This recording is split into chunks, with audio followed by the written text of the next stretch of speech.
Hi, Marilyn here from Cotton and Chocolate, and this is Saturday Sampler Color Collage, and we are in December. This is our last month. Hopefully you've been keeping up and you're all done, and we're just finishing the quilt. Hooray! So this is on page 25, and this is 10 finishing, and we're just putting on our final borders. Last month we talked about putting the sashing on. The blocks together are side-setting triangles, so hopefully you got all of that done, and now we're ready to put it together. So before we talk about that, when you're doing the side setting, you might have to square it up a little just to make sure that you have a 1/4 inch around all those sides, and you have those nice angles all the way around. So if you do have to square it up, you should have a 1/4 inch so that when you're putting this edge on, you have a 1/4 inch right here when this meets. Okay, so I have this laid out. It might be a little hard to see, but that's where my block is in my sashing. And when I'm piecing this, I have that 1/4 inch all the way around. Okay, so just make sure that that is, you might have to square it up a little bit, take a look at it and see how your side-sitting triangles went on. Okay, after you take a look at that, then you're ready to put your borders on, which is what you have in your final kit. So I didn't cut these, but it's pretty clear what the cutting is. For your color collage, this is for your binding, which is, you know, at the very end. So they have you cutting 9 2.5 inch strips, or if you cut them 2 1/4, I cut mine at 2 1/4. That's what works for me. So whatever works for you, great. Okay, but you need 9 of them and to make continuous binding strips. So you'll do that and save that for last. And I always like to do my binding and have it ready, so when the quilting's done, it's ready to go. Put it away somewhere safe and remember that you made it. Ha! Okay, so that's that. But this is our inner border, which is right here, this butterscotch solid. And that's going to be 8 2-inch width of fabric strips. And you're going to join those together in pairs, short ends together, so that you have 4 pairs to put together for your inner border. Okay, so for your inner border, first you're going to put the long sides on first, and you're going to cut the first 2 strips at 77 1/4, okay? And those are gonna go on your, we'll turn this over, first on your long sides. You're gonna put those on first. And then you're gonna press to the outside, press towards your inner border, okay?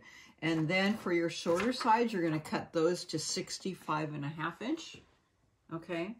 And when I'm putting on my borders, I actually make a little crease in the middle of my quilt here, and a little crease in the middle of my strip, and I pin it in the middle. I pin the edges, and then I pin 2 or 3 areas throughout the border. But that's how I set it, so that I know that it's put on equally. Start from the middle, the outsides, and then I pin along. So I think that that's just a good strategy to make sure that your border piece goes on perfectly in sync with the rest of your quilt. Okay, so you're going to cut the outer ones, put those on, and then your top and bottom, cut to the measurements that they indicate, and it should match perfectly because you've cut your blocks all the same size and your sashing and your setting, so those measurements hopefully should work. Okay, and then you're ready to put on your outside border that we've been talking about and we've been working on. So what they indicate is your applique border, trim the side borders to 7 1/2 by 80 1/4. So they say be careful about the loose end of the vine, but also when you're cutting these down, because they were a little bit wide, be careful of where your applique is pieced. You have to watch that 1/4 inch so you don't get, you know, too close to your applique on either side. A couple people have indicated they're going to keep it a little bit wider. They don't want to cut it down. So you can keep it wider if you'd like. You don't have to cut it down unless you really want to. Okay, that's up to you. So did I cut mine down? Yes, I did cut mine down, but watch where you have it placed to make sure that it doesn't get too close to the edge. But watch where you have that loose vine to make sure that that is the end that's lining up. So I actually did not cut off this end. I cut it down off of this end. I measured my side borders were 80 1/4 by 7 1/2. So my 80 1/4 I cut off on the long end down here. Okay. And then those were my side borders. And then my top and bottom were cut at 79 1/2 this way. And again, I cut it off of the end that didn't have the applique. And then I, again, measured down the middle, pin the two sides, and then put pins throughout afterwards and pinned it on before I sewed it on. And then I pressed towards the borders, okay? And then once you have that all on, give it a good press all the way through, and you're ready to layer it and quilt it yourself, or take it to somebody who can do that magic for you. And then once you're all done, you can square it up. I always square it up after I have it quilted so that it's all square, and then I sew on the binding, okay?